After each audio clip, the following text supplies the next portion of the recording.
What's going on, everyone? Happy Tuesday. I hope you're having a phenomenal day, whatever day it is that you're listening to this.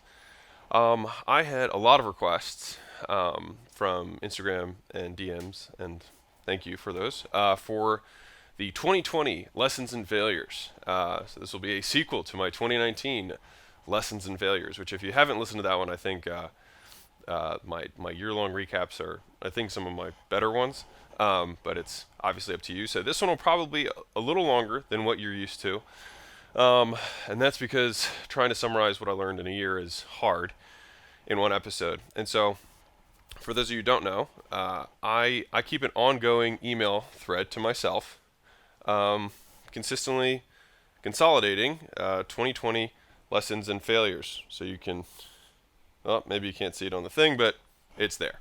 All right, and so I have this big thread that I just continue to email myself whenever I feel like I learn a lesson.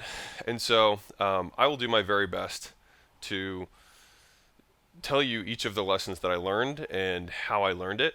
And 2020 was a packed year of lessons for me. And so, oh, where to start?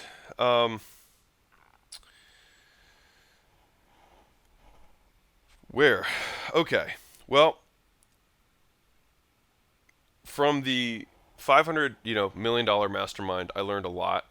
From there, I really learned about scale, and seeing the people that were doing more than me all were going after bigger markets. So there's really two options for me to do that within the context of gym launch. One is go after, find alternative and additional channels to grow the business, because it's not like we've sold 100% of gyms, and so that means that I have to find new ways to reach them. So if my traditional advertising methods, obviously you can exhaust a platform, especially if there's a niche.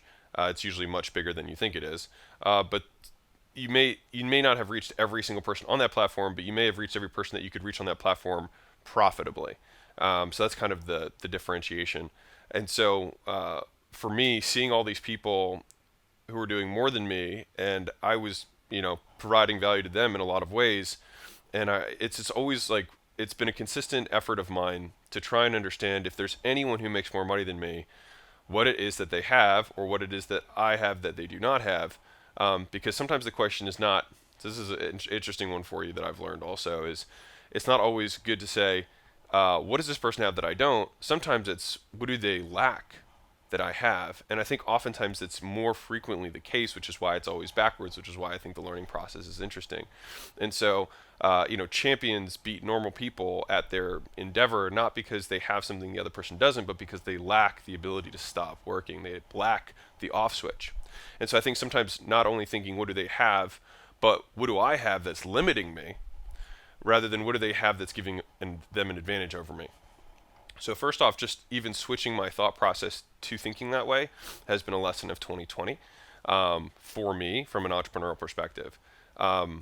Before I go any further, I'll just say this so that I'm supposed to keep things interesting during these podcasts. So we hit our $100 million amount in 2020, which is kind of weird. So just to clarify this for anyone, the reason is I didn't put it on this award yet is because I'm not very handy with things and I'll probably mess it up. So I'll have someone else do it. Um, but just for transparency, that means I've done $100 million in total sales in the last 3.5 years.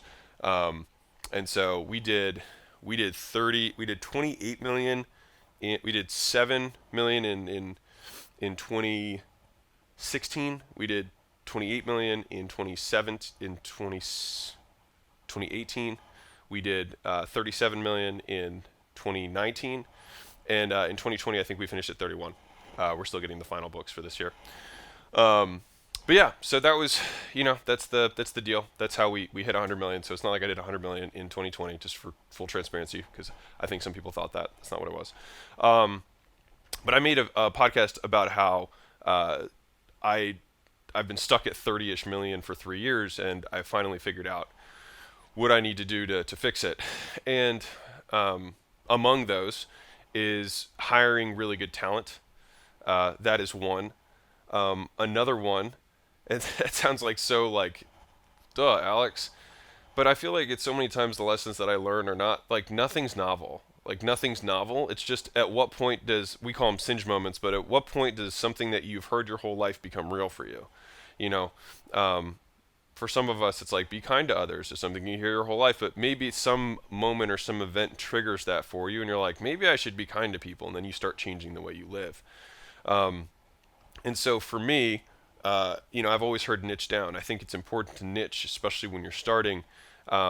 But you will eventually be constrained by that niche. But that being said, if you're like, I get this one all the time from our clients, which is like, man, I got my niche is too small, and like homie's doing like 500 grand a year.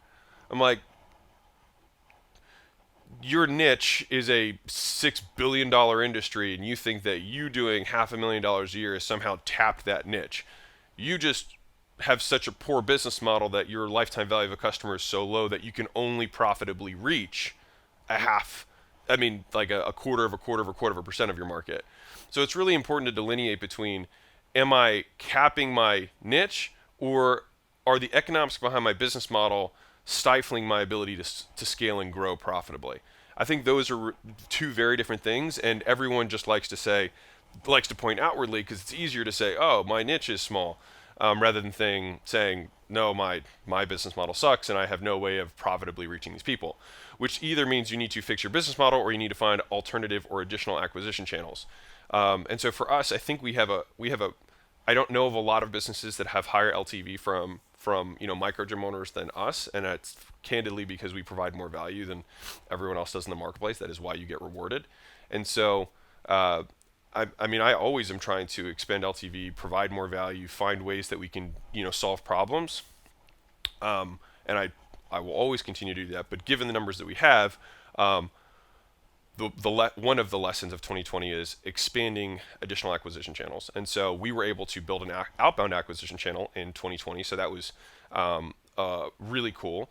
And the additional part of what made that cool for me was that I actually had someone else own the entire process end to end. So when I talk about hiring high level talent, it's really for me transitioning from the what to the who. And you've probably heard that before.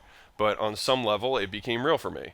And the obsessive nature of the entrepreneur of wanting to learn how to do everything is absolutely required in the beginning. But as you scale up, it is more about finding the who. But the thing is that in the beginning, you think too soon you need to find the who, when in reality, you still need to learn the things that make the business work. And so I think that's why context and timing is so hard with these things, because we have to find, like when I'm trying to give advice, it's you have to take it within like your current paradigm. And I understand that that's difficult, and that's why sometimes it's hard listening to billionaires, because it's like their paradigm of what's happening, what are the successful actions for them right now in their current chapter is different than somebody who's at zero or at $100,000 a year. And so I'm going to try and cater this as broadly as I can with as much contextual points as possible. So number one, adding additional channels. Number two, focusing on who, not what, and specifically high value who. And my picker, my ability to judge the quality of talent has increased. I think I've gotten better at it. I was not nearly as good at it years ago, and I don't know how you learn that without experience. So that is something. Try and find people with preloaded solutions. So as a caveat to that, that's one of my lessons, which is like I've now found people who come preloaded with solutions. They come batteries included. I'm like, hey, here's my problem. I can point them at it, and they're like, oh, this is all the things we need to do because I've already done this 3 times. I'm like, got it. Yes, please go do that. And as a corollary to that, my role within the company, I would say in 2020 transitioned from being a CEO to being investor slash owner slash stakeholder, shareholder, whatever way you want to say it. But really, I would say for the first time in 2020, I really transitioned to being above the business, not in like a weird, arrogant way, just like not truly being out of it. And so I think there's definitely levels to being out of it. First you own your own job, right? You're self-employed, and that's just you doing things for other people for money. Someone else is paying you, and you're doing stuff. Above that, you start becoming a manager and managing other people, right? And then above that, you become a leader. And then above that, in my opinion, you become an executive, right? Which is like leading organizational change and departmental change around objectives that are going to protect the business or grow the business, right? And I think the level above that is where I feel like this year I was able to get to. I could be wrong. We'll find out in 2021 lessons and failures. But I right now I don't actually do anything in the business besides meet with 2 leaders a week, and really advise on the ways that we can strategically improve the business and provide more value. And so that's really the majority of my time is like looking at the overall marketplace and thinking like, how can we provide more value in a strategic way to everyone, right? And what are of the many ways, what is the one thing that we're going to focus on? And so I think 2020 was also a really humbling year for me because we got to refocus on the few things that provide the most value. And so for us, it's we need to get gyms leads because that's what everyone wants. We need to make gyms more money because that's what everyone wants. And that's about it. Pretty much any other, endeavors that are not focused on those things are kind of a waste. As much as, people may need to have better retention tactics, better profit margins, and we talk a lot about that. Whenever we do talk about that, people lose interest because most entrepreneurs that I serve only think about revenue, right? They only think about growth. Rather than what am I taking home? How much risk am I exposed to? That kind of stuff. And I think that just comes with time. But I will practice what I preach and not sell what I want to sell. I will sell what they want to buy. And so that is how we've cut a ton of excess out in 2020 in the business. And so really focusing on a handful of key priorities has been really useful. And interestingly, I think the business has actually improved since I've moved further away from it because I tend to break things a lot because I want to fix it till it's broken, if you know what I mean. And so giving our leadership space to just transact, run the business has been really valuable. And I think it's been better for the business overall. So those are some of my initial lessons. I've got a whole bunch, so I'm just going to keep going through this. So one of the next ones was I was talking to Brooke Castillo. She has an amazing business, a good friend of mine. If you've heard of her Life Coach School podcast, check her out. She's an amazing podcast. She's a huge following. And she didn't say this directly, but like the term that came in my mind was scale zero and simple scales or zero scales. I'll have to come up with something catchy for that. But basically, the reason that I had to get into the, quote, in investor or owner type role, I believe, is because if I am involved in any really day-to-day activity, I will become the bottleneck, right? And it's not a bottleneck of communication, which is what happens when you are the manager as a bottleneck, but as somebody who even provides value in any way, if it requires you to be there to provide the value, then as soon as the team grows outside of you providing that value, if it cannot grow without you providing whatever that value is, then it will stop there. And so I think that's 2020 was really my transition of moving above that. And so I think that was kind of the win for the year. And so that was kind of one of the lessons that I learned is you have to scale zero. Like I have to get myself to doing nothing and still have the company make money and grow and be profitable, etc., in order for us to be able to grow beyond where we're at. And I think that's much easier said than done, especially because a lot of companies start because the entrepreneur is skilled in a certain way or has a variety of skills, which is usually what happens. We have a stack of skills, which is why we start growing. And then somehow you have to, in the beginning, extricably, or intrinsically link yourself to every aspect of the business, which is what makes it grow, and then piece by piece peel off each of these skills and traits and things that you don't even know you do in the business to keep it moving. And that's taken time, and it's taken trial and error, and it's been difficult but ultimately rewarding. Because right now it's I would say like one day a week is focused on all my leadership meetings, and that's it. And then beyond that, it's just strategic insight on monthly and quarterlies. So that's given me a lot more time to really focus on the industry and how we can and help overall, rather than being kind of like in the tactics. Next one. I have this belief, and it just continues to be reinforced, that see if you can just keep growing and not hire people. we have had, I mean, all you got to do is look at our atrocious Glassdoor reviews, which suck, to know that like we hire fast. We've had a tendency to hire fast and fire fast, so we have followed that mantra. Um, and the thing is part of the difficulty of having a business that grows quickly is, or has any level of volatility month to month, is that you have these waxing and waning demands for labor, right? And so it's like you need 5 people, and then the next month you don't need the 5 people anymore. And I'm not saying we hire 5 people and then let them go. It's more that like that consistent variability can be annoying from a payroll and labor standpoint. And what's unfortunately happened many times is we'll bring people on, we will solve the problem, and then they won't. And it really should be like, for defined periods of time, like project based and whatnot. The problem will be solved, and after we let the people go, the business grows more. And that's kind of weird and backwards for me as an entrepreneur. And so I'm going to just try and make sense of it out loud with you.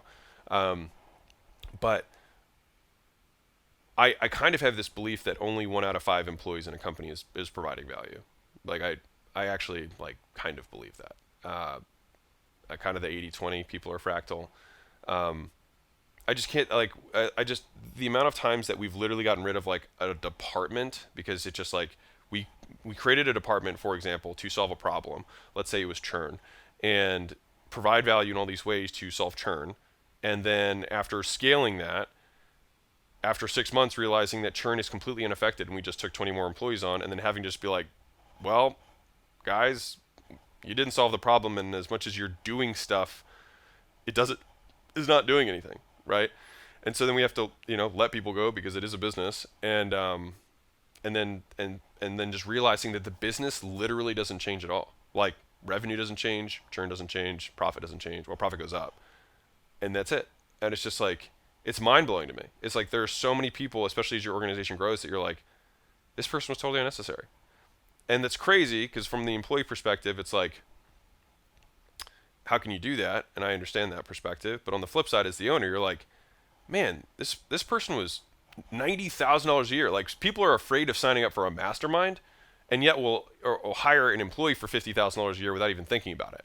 And it's just like, which of these things is providing more value? You know what I mean? And so that's something that's been like mind blowing to me is seeing a company grow after shrinking. It's like it's crazy, and it's happened so many times, and it happened twice in 2020 for us, where I would get rid of a key team or a key series of individuals who were doing a role that we were tracking metrics on, and we kind of implemented it into to provide a solution, and then it disappeared, right? And because the solution, like, it did not solve the problem, and therefore was not providing the value that it was supposed to. And so people were essentially cutting grass with scissors, which doesn't, they're doing stuff, but it doesn't mean it's being valuable, right? And so I am now really trying to add the constraints to, I want to see if we can grow with no people. Like, how can we look at Berkshire Hathaway, right? How can we look at Warren Buffett, who has 19 employees and runs a gigantor, company? How can we find fewer, smarter people that are preloaded with solutions, like I said earlier? But it's like I'm just trying to hit at this in multiple ways because it's really ingrained in me this year how important having an A player is compared. Like one A player literally does more work than 5 B players. It's crazy. Like most people actually do nothing. Like it's crazy. Like most people don't do anything, and that's why they can't progress. I mean, like as a tangential side story, I there's a guy that I've seen in a mastermind. This is an entrepreneur, right? And he's he's like, hey, and this is 3 years ago when I met him. He was like, yeah, I'm gonna start running Facebook ads soon. And I was like, awesome, fantastic, like that's a great idea. And because his biggest issue was that he couldn't get lead gen right sorted. And I saw him at an event 3 years later, and I was like, hey man, how's it going? How's the business, whatever. And he was like, yeah, just we're definitely gonna start Facebook ads soon. And I was just like, bro, it's been 3 years. Like, what are you doing? You're like, what are you doing? You know what I mean? Like you know what I mean? It's different for me if someone's like trying to figure out what the obstacle is versus knowing what the obstacle is and not doing anything about it. That's the one that kind of drives me nuts. And so I was like, dude, if you literally spent one day and just Googled how to run a Facebook ad, you would be able to run a Facebook ad by the end of the day. Like, this is not a quarter long solution. Like, do it. You know what I mean? And so I say that to say a lot of people think they are productive when in fact they are busy and actually do nothing. Um, and I don't know if it's their fault or whatever, but that is just an observation that I've had. And seeing the company become more profitable and grow, even while we contracted resources, is sadly reassuring or reaffirming. And so it's just like, you probably know, if you're in a company of any size, that like there's like a handful of people that you know, that everybody knows, because those are the people who move, right? Like, there are people in our company that I don't know who they are, and I don't know their names, and I'm like, who? They're like, oh, we let go of Kelsey, and I'm like, who's Kelsey? And then now I've kind of been like, well, if I don't know their name, that's why they got let go. Because if you're doing something, I will hear about you. They're like, oh yeah, this new girl in blah blah blah is killing it, right? I'll hear about it. But if I'd never hear your name, it's because you're not doing anything. So, anywho, that's that another one of the lessons. I told you this was gonna be a longer one, and probably more encapsulated. Okay, next one. Oh my God, data management has been the biggest mistake, or has been the thing that I messed up the most in the last 3 years, which is having a really good ERP or CRM that I run everything through that is properly set up. And this has plagued my business for 3.5 years, and I think it's actually been one of the things that has kept us at 30-ish, million a year. And we just got HubSpot. It's expensive. I think we pay 36,000 a year for it, but it's worth every penny. It's just worth every penny. It's so funny because people were like, man, that's so expensive for a CRM. I'm like, do you think that the entire system and all the data of everything that you have is worth more than a frontline employee? Just one. Do you think it could provide value to everyone in the company disproportionately to one frontline employee? Well, yeah. It's like, well, like, think in relative terms. But now we finally are able to track from click to close, which has been, gosh, the hardest thing in the world. And if I could start all over again, so if you are, listening to this, like, invest early in really good data systems. Like, it will make your life so much easier. And like, I genuinely, conservatively can say that we've left probably $30 million on the table over the last 3.5 years because of such poor data management, and because of our IT systems have been literally the bane of my existence. And so now when I start new things or I talk to new companies, the first thing I'm looking at is, what are you using to track data? What's your CRM? Are you one of a Google Sheet, czar? Is that how you're running everything? Great, let's put the whole system in place. So that's just a huge one that I feel like I got the success from that, and I've learned from 3 years of failures, and so that was a really big win for us. Next one is 3 businesses. I shouldn't have 3 businesses. That's continued to be a lesson of mine. Because we have Prestige Labs, Gym Launch, and Alan. It's been very hard for me, not from a time perspective, but from an attention perspective, to split my attention like that. And so I think part of this was like a paired lesson and failure, is that I think the decision was incorrect, but I think that the lesson that I learned from it was it forced me to get out of CEO and into investor owner role. And I think that was the gift of the curse. The curse is that, like, I now know that I shouldn't do that in the future, and so now I'm trying to figure out really how to run these as portfolio companies, if that makes sense. So that's been the hard part. And the thing is you can't like undo something like that. You know what I mean? I've got 100 employees. Like, I can't. You know what I mean? So that's those are mistakes that are Jeff Bezos says, when I'm making a decision, there's reversible decisions and irreversible decisions. Starting a company is in some ways an irreversible decision, and so it's not completely irreversible, but it does, it's long and difficult. You know what I mean? If you want to try and undo that, which is either through a sale or whatever, or just winding it down, or trying to like somehow sustain it and systemize it so it stays at a certain level and doesn't require attention, is also hard. And so, anyways, that's kind of actually a lot of what I would say I struggled with in 2020. That I've actively been putting solutions together for 2021. So I'll let you know how that goes. This is a big one. Know what your game beyond the game is. This is a really big one that I've learned in 2020, which is, we've, my wife and I have made a lot of money. Over the last 3.5 years, we took $36 million out of the business just in direct distributions. So that doesn't include like the actual value of the companies. And you have to know what to do with the money. And I actively, I'll tell you the thought process I had behind this, which was my second year. So in 2018, we took home 17.4 in profit. So it's 2 years ago. And while at that point I said, well, if I were to get 20% return on my money, I would make $3.4 million on the 17, right? Um, so me working on my business makes me 17. So I should just keep working on my business and ignore the money. But at a certain point, the kind of the lost compounding becomes big enough that it can surpass your regular income. And so, if you look at what 20% over, if for example I had actively managed it and had $30 million and done 20% growth, it'd be 30 goes to 36, 36 goes to 42, and at that point you're making $8 million a year, and that's 2 years, 3 years later, right?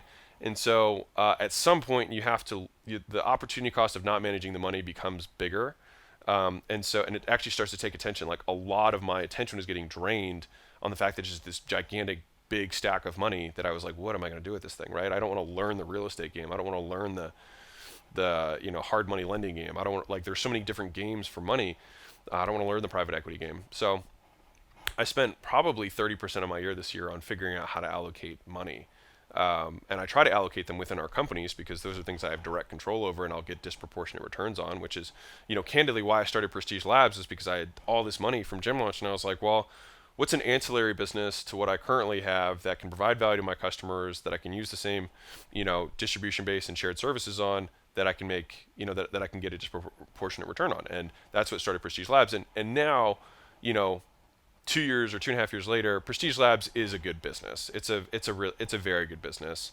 It provides a lot of value. We paid over $10 million in commissions, so that's been really good. Um, but I don't think it was the correct decision at the time. But now that I have it, I am grateful that we have it. So that's kind of the long and short of that one. Um, but knowing your game beyond the game, because it will distract you. Because what ends up happening is, like, once you start getting into that world, you get sucked into it, and then your actual business starts losing your attention. That's where your highest return on attention is inside of your business, right? Is your income and growing it, right? Because both your net worth and the cash flow from your business, both of them, like, it's one of the cool things about being an entrepreneur is, like, the net worth that you have in the equity of your business is usually larger than what you have pulled out of your business. Actually, most times it's larger than what you pulled out of your business, and so that's kind of interesting. And so for me, trying to figure out how to allocate those things has been a priority. So before I get the question, I'll just tell you, this is what I have invested my money in this year. First, we have a whole life insurance policy, high catch value up front. You have to be really careful about the people that you work with this because they can totally screw you, and they are incentivized to screw you. And most insurance agents will not want to hear that, but the the commission structure that they have for these policies is insane. It destroys the cash value that you earn from these things. So if you decide to set up a whole cash value, whatever, insurance policy, one, go with the big four. So that's Guardian, New York Life, Northwestern Mutual, and UMass, or Mass Mutual, excuse me. So those are the big four. They've been all around for over 100 years. New York Life's been around for 183 years. They predate the tax code. The reason I did that is because it basically creates a bank account for you that you can use. You obviously pay costs in the beginning, but you can basically loan against the cash value of the insurance. And the cash flow guarantee is, it's guaranteed growth at about 4% a year. And so if you just compare that to a traditional bank account where you're losing money, this at least covers for inflation, right? And so that allows you to at least park the money in a way that's not devaluing itself. And if you do see opportunities, you can loan against it and invest in those things. So that's the first thing that we did. If you ever do one of those, you should be able to break even by year 3 to 5 at most, if it's designed properly. They'll tell you that no, it's gonna sacrifice the long term blah blah blah of the thing. I think that's horseshit when you compare it to the present day cash. Like the value of having your money available to co-invest at the same time is it's not even an argument in my opinion. It's also how corporations and banks and Fortune 500 companies structure it. So look into Coley and Boley, which is corporate-owned life insurance and bank-owned life insurance, if you want to see how they structure it, because they know what they're doing. And so that is how we structured it. So that's number one.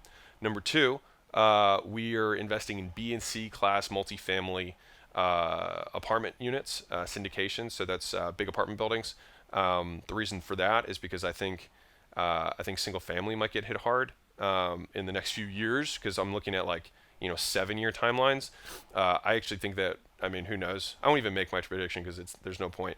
But I think that asset class has outperformed other asset classes, and if people downgrade their living standards because of some kind of recession, because I'm really much more about downside mitigation than I am about getting the upside, because my upside's in my business. So it's really like where can I park money that I know it's not going to go anywhere. And so I take inferior returns to know that I have no downside or less downside. And so parking money in B and C class real estate has been one of those places through syndicated deals.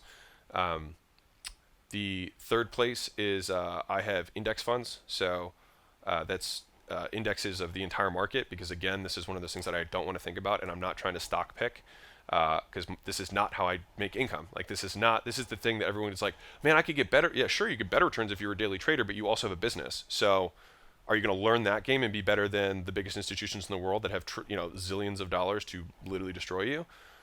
Maybe, but probably not. And so what you can do is be really good at your business and provide good service and provide good value and make more money that way, and then be willing to take the non-premium return, of active management and basically make money on yourself twice because you're making money on income doing your thing, and you get passive from your investments. I have a 5% hedge in crypto. I don't really like speculative things, but the only reason I have that is because if for some reason the dollar gets devalued and for some reason we lose the world currency, that would probably greatly appreciate in value and would.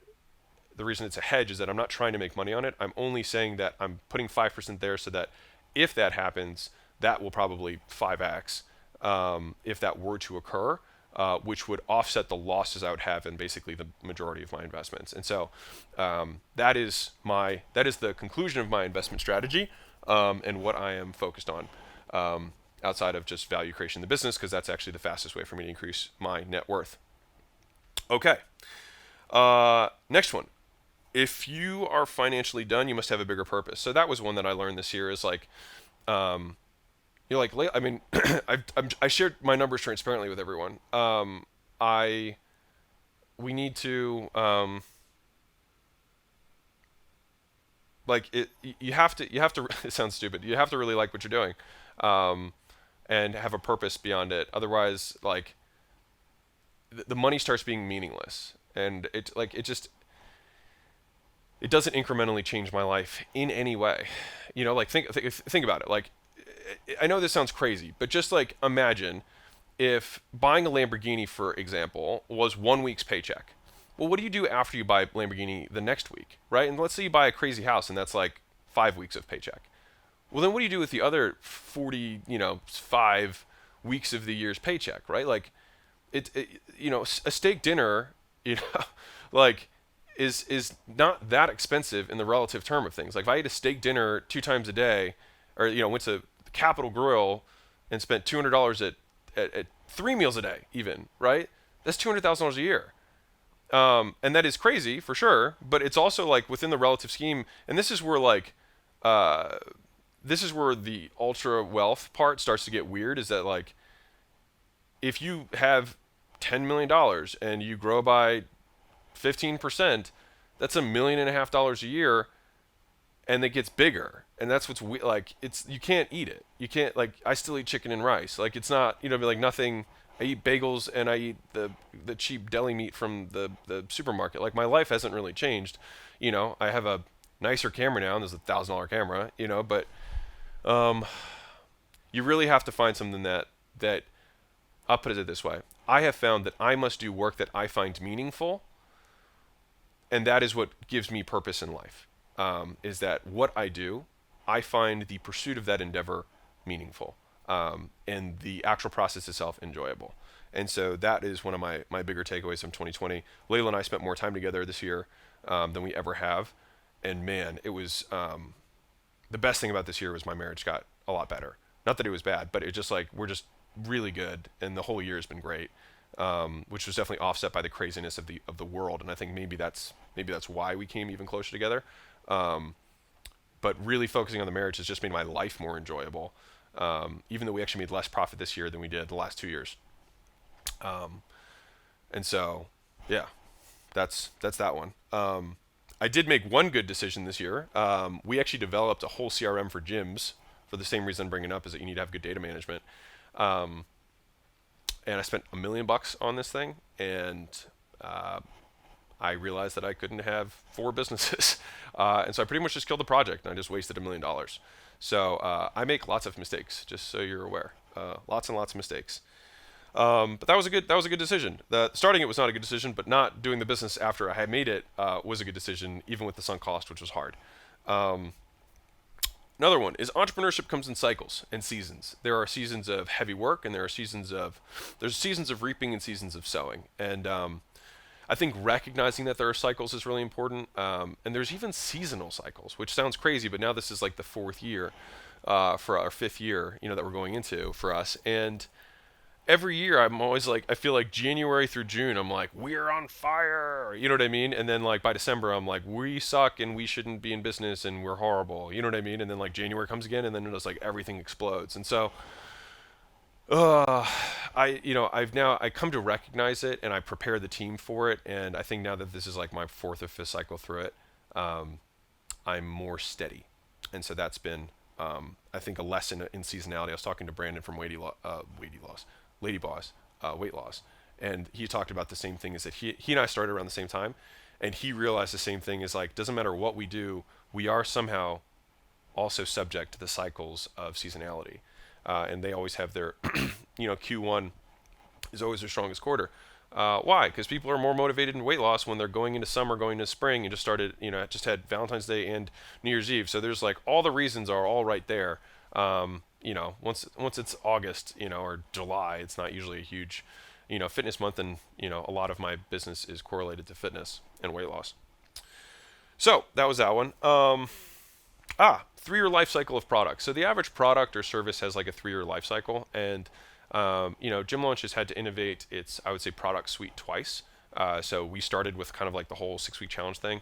And then we transitioned to kind of higher ticket hybrid bootcamp packages.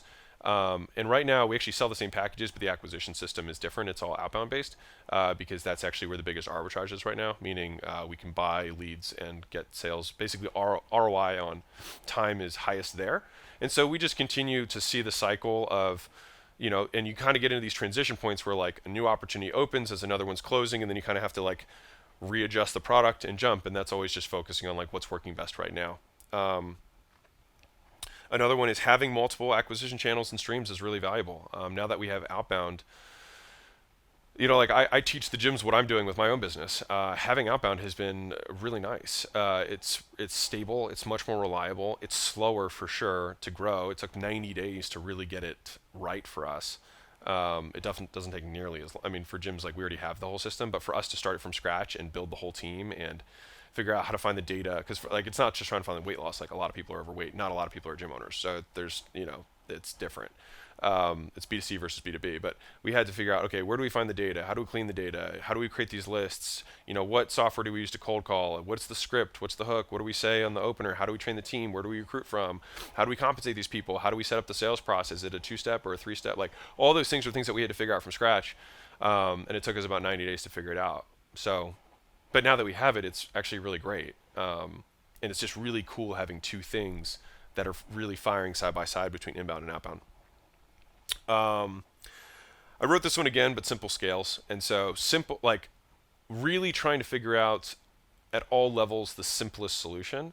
Not like oftentimes the best solution is not the best solution because it is more complex, and the simplest solution, though it might not be the best solution, becomes the best solution because it is actually able to be realized.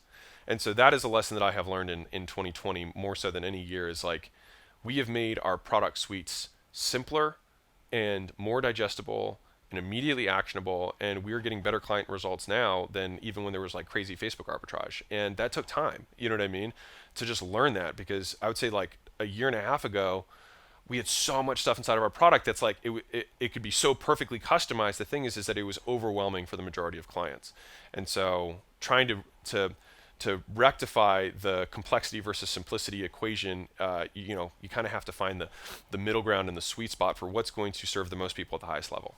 And so that was just reinforced this year. And honestly, right now I'm more proud of the Gym Launch product now than I've ever been, which is pretty cool for me. Another one is that you can make the right decisions and be wrong, and you can make the wrong decisions and be right. And so this is really hard from a learning perspective, because let's say, for example, I bet my life savings on black at the casino, right? If it hits black, was it the right decision? Probably not.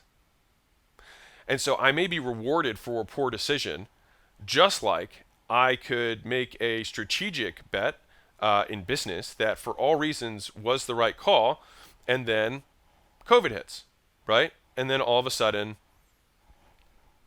that wasn't the quote right bet, but it was the right decision given the information available. And so things change. There are market dynamics, and so instead of beating myself up over decisions, I think if all I had was the decision-making criteria that I had available to me at the time, the information available to me at the time, was the decision that I made the best decision? And what I don't want to do is unlearn good habits, right? Because we're constantly, evolving and growing as entrepreneurs, and so not unlearning good habits, and not reinforcing bad habits that have good outcomes, is something that I have focused on a lot this year. And so sometimes there are short-term trades that have long-term outcomes. And I think this year was actually much more of a long-term focused year for us, ironically, with all the craziness that was going on. We put a lot of foundational stuff in place that I think is really setting the stage for 2021. So pumped for that. And I would say there's more to this, but I'll probably end on this note, which is understanding an expanded time horizon has been immeasurably valuable for me. And this is one of those things where you hear it all the time, right? But it doesn't become real for you. And I feel like it became real for me this year, which was, I'm independently wealthy. I don't need any more money for the rest of my life. If we grow our current net worth at 10% a year, we'll be worth several $100 million, $500 million by the time I'm 60. And so that probably means I won't need anything. I could stop working now, right? And that allows me to think from a slightly different perspective. But the thing is that I think the reason that the rich get richer is because it allows them to think from this perspective. And so the hardest thing is trying to get yourself into this. And so I'm making, like, this is, if there's anything that you listen to in this entire video, it is what I'm about to tell you. If you can expand your time horizon beyond months and even a year or two, you will be so much better off. If you expand your time horizon beyond just a month or a year and actually start thinking in 5-year and 10-year terms, you will be so much better off. And I think there's so many reasons for that. One is, when you bet on long enough time horizons, you can virtually get rid of risk. And if you can make risk-free, guaranteed upside, then why would you not make those bets? The reason Warren Buffett said this, he said, no one wants to get rich slow, right? But I would rather get rich for sure than get rich fast and lose it, right? Or more realistically, for many, try and get rich fast for my entire life rather than just saying, well, if I just did this for 10 years, I'd be guaranteed to be a millionaire. And I think that is the issue. And I think that's the problem that the world has. And that's why most people will never become wealthy, is because they cannot delay their impatience. They cannot delay their gratification. And so for me, when I'm thinking about our businesses, I'm now really thinking like, do I think, and this is because I've been reading a lot about investor stuff, and I'm like, private equity firms will come in and their goal will be to double a company, in 5 years, right? Double a company in 5 years. And I think about that with like Gym Launch, and there's so many times where I'm like, oh, we got to double this year. Why didn't we double? But if I'd said like, we just got to double in 5 and made the plan for that, the plan would look so much different and also so realistically attainable that I think we'd probably overperform that. But what it would do is eliminate the needless frenetic energy of oh, we got to do this now, we got to like the craziness of the shifts and the turns, and like, sure, there's always things that you have to adapt in the marketplace, but it just gives you this steadiness as a leader. And when you can look at a 5-year goal, but like I've never even believed in 5-year goals from a goal perspective, but I think of it in terms of a timeline perspective of like, how am I measuring myself? Like when I think about where I was 5 years ago, it's like not even comprehensible. And so, I mean, I hope to have that kind of difference 5 years from now. We'll see. But I think that if I can take a more steady approach, a more disciplined approach to growth and to value creation within the company, everything that I've read about, value-based investing, and how, companies do turnarounds, which is really valuable if you ever, want to get into a reading topic. Look at, buying and flipping businesses, because you look at what they're looking at in the business as what they can do to improve. And so you can basically come in with fresh eyes to your own business and think like, what would I do if I were buying my business fresh from day one to day, which is actually a really good thought exercise. And so I've kind of walked through that process. And the things that I would do are different than what I'm actually doing. And so by expanding it to an investor's time horizon, I feel like I'm making much better decisions and I have much better perspective. And it's just incredibly calming, because I think the reason that entrepreneurs, the double-edged sword of us is that we're emotional people. We get so excited, and then we have all these ideas and we want to do all of them. And the reality is that you can't. You just can't. You can't even do most of them. You can do a very, very, very small percentage of them. And when a private equity buyer, for example, comes in to try and buy a business and improve it, they will.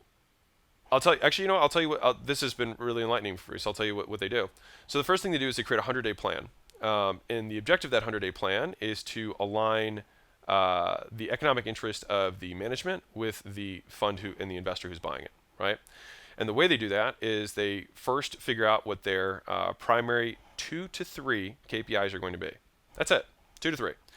And then they figure out how to accurately and meticulously track those things. So typically, investors are known for, cutting costs and increasing profits. That's like a standard thing that they'll do. But they increase the cost on IT and reporting and diligence. And so for me thinking about that, it's like, okay, that just really shows how important the data and reporting is, which is kind of what I was alluding to earlier. And so they implement a lot of ERPs and CRM systems that they already have, tested and whatnot, to get the tracking in real time around their KPIs. Now, the number one KPI that they track, which I found incredibly interesting, which we don't track, which is wild, is excess cash flow. And it's crazy because that's the thing I care the most about as the owner, is what am I depositing in my bank account every month. But as financials become more sophisticated, you look at your profit and your EBITDA and like all the, your P&L, and you have to offset revenue based on contract terms and blah, blah, blah, blah, blah, right? But all I care about is excess cash flow. And it was ironic to me that the most sophisticated investors, in the world, some of them, right? The thing that they care about is the thing that I care about, which is just how much cash are we putting off, And they have different reasons for that, because they can service debt better, they can get better leverage, which means they can get better multiples and blah, blah, blah, blah, blah, and they get better returns. But for me, thinking about that is something that I'm going to be reorganizing our business around, which is how can we, and aligning the incentive of the management team around that KPI. And so that's what they do in their first 100 days. And then after that, they only create 2 to 3 focused task forces, right? Small teams that can be held accountable to big domino operational objectives that will provide the most value in that have high probability of success, that will provide the most value to the business. And so that is it. And that's what they do. And they just ruthlessly manage around those metrics. And I think about that, and what that means is they allow the management and leadership team to run the business rather than meddle. And I think that I definitely have a tendency to meddle because I like doing things my way and I want things to sound a certain way and blah blah blah, the same things all of us do. And it's not been it actually hurts the business. And so because it removes consistency. And so if we can create consistency of operations, it creates less waste, right? So you can be more efficient. It creates a more consistent experience for the customers. And so it allows us to make more profit from less waste. It gives, like I said, more value. And it allows us to just focus on a couple of things without feeling the constant overwhelm. So I actually think that our team, et cetera, itself would be happier with this type of approach. And so that is how I'm kind of shifting my perspective on our businesses now, because we have three of them, in doing that. And so that's been really cool. I've also taken on a number of small companies that I'm working with. So companies that are doing $1 to $5 million a year, that are either consulting, service, knowledge, education based businesses, or niche brick and mortar businesses that have the desire to like franchise or scale nationally. And so it's just because that's the businesses that I know intimately. And so I'm actually working with some companies there. And that's crazy for me because if you think about it from an investor standpoint, I have a company that I just recently became an advisor to, and they'd been at $500,000 a year for 2 years, I think. And now we're doing $150,000 a week, 6 months later, right? So that's from $50,000 a month to $600,000 a month, right? Wild. So pretty cool. Very exciting. And I'm just pumped about the future. I think 2021 is gonna be a good year. I think there's a lot of cash on the sidelines. Savings across the entire United States like went up a ton, which means they're printing money and people are holding on to it, which means that when people start spending that money, we should see a boom overall. I do think that, as we have an entirely Democratic president, all three houses or whatever branches of the government are all Democratic. I don't think that they're going to want to not look good. And so I think that they're going to pump the economy as much as they can, which will be good in the short term and we'll see in the long term. As much as everyone's really worried about the inflationary effects, which is definitely a concern, there's also really strong deflationary effects going on right now too. So I also think that the people who are running monetary policy are probably more knowledgeable than we are. It's literally what they do for a living, full time. So just something to consider there. But yeah, that was 2020. I have I've had a. I hope you enjoyed this. It's different than the normal types of podcasts that I make. This is kind of the top of mind, the things that have been most meaningful for me. And I think I'm in the best mental place I've ever been, which is cool for me. I'm not a particularly. I would never have described myself as a particularly happy person, but I'm pretty close to happy. And I don't really like the word very much, because I think it's really misleading. But I'm pretty fulfilled. I really like what I do.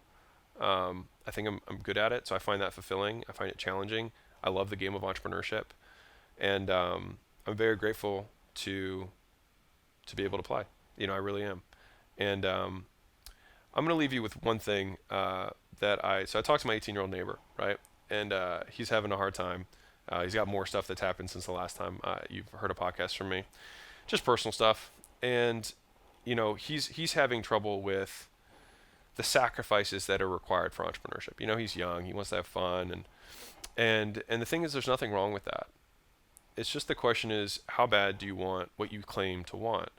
Everybody wants a six-pack. It's just that they want donuts more, right? They actually want donuts. They claim to want a six-pack, but they want donuts more, right? And I think that analogy is the same for business. Like, he wants to be an entrepreneur, but it's hard to see your friends partying and having fun and living, their youthful lives without you. And it's easy to rationalize and say, like, well, I should enjoy my youth. And I'm not saying you shouldn't. I'm really not. I just know that if you, the sooner you start investing in skills, and I'm not saying he's going to, like, investing in skills is the thing, right? What he does to invest in the skills is irrelevant, but investing in skills is how he gets there, and putting a disproportionate amount of time towards developing those skills will allow him to, outpace the competition being, everyone else, right? And I said something that when I was 19 was a huge epiphany for me, so I'm just going to share it with you. I was dating a girl for 2 years in college, and she was very, very obsessed with happiness. It was her major, it was positive psychology was her major, and she was really obsessed with happiness. And she ended up being an amazing person, you know what I mean? But I think at the base, a relatively sad person. And and I know that when we split up, and during that time, because people rub off on you, I had become really, really interested in happiness. How do I optimize for happiness? Does this make me happy? Like all this stuff. And I think happy is a horrible term. I think it's a horrible term. I think it poisons so many people, and I remember, because you're kind of emotional when you're younger, and or probably we're emotional when we're older. We're just better at hiding it. But when we split up, she and I had these habits of reading all this positivity stuff and blah blah blah, and I just remember going to this place where I was just like, fuck happiness. I'm just gonna win. And that became my new kind of operating standard. I was like, fuck happiness. Like, I'm just going to move. I'm going to take so much action that I don't have to think about it. I don't have to think. I don't have to be alone with my thoughts, right? I'm just going to keep moving, and I'm just going to keep getting better, and I'm going to keep making progress. I don't care if I'm happy. And a weird thing happened. Once I stopped obsessing about happiness, I actually think that I became more content. Because the thing is I was constantly measuring myself before that to this, what I would say, what consider an unrealistic expectation of the human existence, and always finding myself deficient. And so the desire for happiness creates an unfulfilled expectation that makes me unhappy. And disregarding happiness gives me permission to not give a fuck. And if I happen to be happy or enjoy a moment or find fulfillment in my work, then it becomes above my expectation. And so I have a positive experience. And so one of the biggest things that I have worked on, and this is what I was talking to my 18-year-old neighbor about, was the only reason that you are upset right now is because of a fictitious expectation that you arbitrarily made up in your mind that you are not reaching, that you made up. It's like if I said I wanted to gain 20 pounds of muscle in 7 days and then was upset that I didn't gain 20 pounds of muscle in 7 days because I worked out hard. It's the same thing, right? I was like, you want to be a millionaire and you're 19. I was like, do you feel like it's reasonable that you think that after 2 months of beginning your entrepreneurial journey that you don't earn above the top 1% in the United States?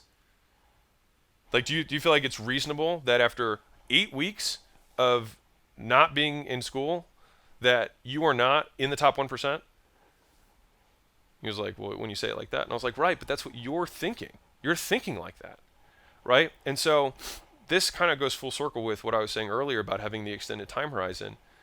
If we can extend our horizons, then we decrease our own expectations. And by doing so, we increase our fulfillment by default because we expect less or nothing. And while we increase our fulfillment during the process, we actually get better faster. And that was what am having him focus on, is like, why don't we say, what's a 5-year goal that we believe is reasonable? And let's make it action-based. All right, so instead of I want to make $400,000 a year in 5 years, why don't we say, what skills will I need to have that would allow me to make $400,000 a year? And then, what actions would I need to take to acquire those skills that would be reasonable, even with poor talent, that I would achieve that? And so, for example, we determined that lead generation and sales, if he wants to be an entrepreneur, would be valuable skills. And so I said, okay, how do you think that we can go about guaranteeing virtually that you will have those skills? he's like, well, reps. And I was like, right. So how do we get reps in? And how many reps do we feel like are reasonable? Right? I was like, do you feel like if you do make 25,000 calls this year, which is 100 calls a day, it's just 500 calls times 52 weeks, right? You think you make 25,000 calls, you'll be able to prospect and get business. He's like, yeah, I think after 25,000 calls, that would be reasonable. I'm like, cool, great. So that's 1 year. Next year, what do we do? Do you think if you took 20 high ticket calls a week over 52 weeks, 1,000 high ticket phone call closes, you would be able to be at least proficient in sales? He's like, yeah, I think I could do that. I'm like, okay, we still have 3 years left on this timeline. But I can tell you right now, if you can generate leads and you can prospect for your own thing and you can sell at high ticket amounts, you can make $400,000 a year, no problem. But we're only 2 years in. What else are we going to need? He's like, well, I don't know what I'm selling. I'm like, that's great. So then we have to develop a skill that's valuable, right? And so at that point, I was like, I'm not going to make that goal right now. We're going to just develop these first two. And then after that, we're going to go develop the other ones. And so I hope these kind of anecdotes about my 18-year-old neighbor are useful for you. It's honestly been one of the most rewarding things for me, because I feel like I get to live. I can help someone not suffer as much as I did during that process and really shortcut the whole path to success. Anyways, I love you guys for listening. I appreciate those of you who find this valuable. This is really just my mental diary for myself, so that I can look back, and maybe hopefully, in decades to come, I'll be among the billionaire bros who donates their life's net worth to some meaningful cause, and they'll be like, dude, you got to listen to Hormozi's old stuff. And so hopefully that's what these are. So anyways, I appreciate you all. I'm focusing on simple. I'm focusing on longer time horizons. I'm focusing on finding good people. I'm focusing on getting them focused on just a handful of things and just driving those, and living a boring but steady business life, and trying to come into it with no expectations, and being pleasantly surprised about anything that happens. And so that is my outlook. And I know that the world has been rough. My recommendation is to turn off all media. I removed all the media from my phone because I thought it was especially overwhelming. And I realized that my life was really the same without all of the news. So hopefully that's valuable for you. And I know that the news does not make me more money. And I also know that the news does not help me prepare for what is to come independently, because I think to myself, well, what would I do differently than I'm currently doing if these things were to happen? And the answer is nothing, which means it's not really providing me value. And if it's like, well, I need to stay informed, if there's anything major, I'll find out. I don't need to go surf the news to go do that. So anyways, 2021, I think is going to be a good year for a lot of us. I think a lot of people grew a lot in 2020. And so as a result, their businesses will grow in 2021. Like they personally grew. I personally grew more in 2020 than I did in any other year. And I think that I think the result of that is going to show in 2021. So keep being amazing and keep being awesome. Lots of love. And I will catch you guys in the next vid. Bye.